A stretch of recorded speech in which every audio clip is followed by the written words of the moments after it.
What are you going to do when you've got constant pushback from the left? How do you get anything done? Well, you know, we are in the minority now, and in the minority, you don't legislate or you don't have the opportunity to legislate as much, so we communicate. And our job is to communicate to the American people about the agenda. You know, it's very sad that this baseless impeachment effort continues to go on in the House when we have work to do for the American people. The Democrat majority and the Democrat presidential candidates don't seem to be focusing on keeping this expansion going. Tax cuts and deregulation and unleashing America's energy sector has really helped us. And by the way, improving America's energy independence becomes increasingly important as we see what's going on in Saudi Arabia. Yeah.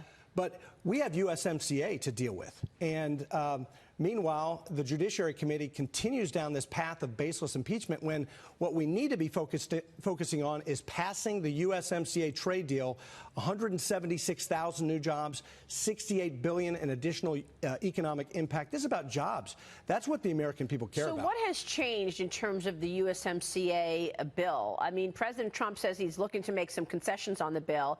You say this constant push for impeachment is to divert focus away from bringing the bill to the floor. Is that right? You know, if Speaker Pelosi put USMCA on the floor this week, I predict we would have over 300 votes. So the question really is this just a political calculation on the part of the Speaker that she doesn't want to give, and her liberal base in the caucus, they don't want to give President Trump a win on USMCA. But I don't think it's a win for one president. Right. It's a win for the American people. Of course. And that's what we should all be focused on in a bipartisan way, focusing on keeping this expansion going. And I would add, Maria, this is not just about a better trade deal, more reciprocal trade in North America. It's also about giving our trade negotiators greater leverage and momentum with the EU and with China.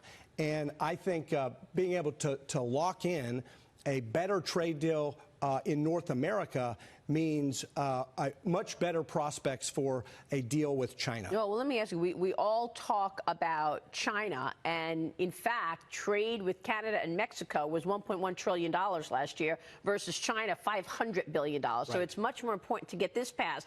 But what concessions have been made? Because Debbie Dingell comes on this program a lot, and she says that Mexican workers make $1.50 an hour, that U.S. workers are going to get, you know, be at a disadvantage if they're competing with somebody making $1.50. I know that there is a requirement in USMCA that U.S. workers have to make $16 an hour. But has anything changed to answer the critics, to answer your colleagues on the left? Yeah, well, the goalposts keep changing with them. I engage with many of the pro-trade Democrats who are in this working group, working with Ambassador Lighthizer, our U.S. trade representative, and it changes from one week to another what their concerns are. On one week, it is concerns about some of the labor standards, although USMCA levels the playing field, and many rank-and-file union members are very supportive of the improvements to the standards, labor standards imposed on Mexico through this deal.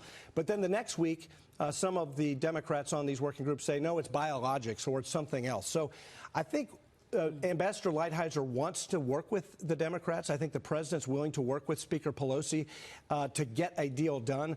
But it's hard to negotiate when the goalposts keep changing and the issues keep changing. Bottom line, we have elections in Canada in October 21st. Do you expect USMCA to be passed before the elections in Canada? October. Well, I think the window closes as we move from September into October, and the closer we get to the politics of the 2020 election, I think the opportunity for USMCA closes. I'm still optimistic. I still continue to press my Democrat colleagues to give us a vote. But here's what I would say. So if you don't get it on the floor by October, it's off. You don't think it's going anywhere? I wouldn't say off, but it diminishes. The chances diminish because of the politics of 2020. But here's what I would say. The political peril is not with the president.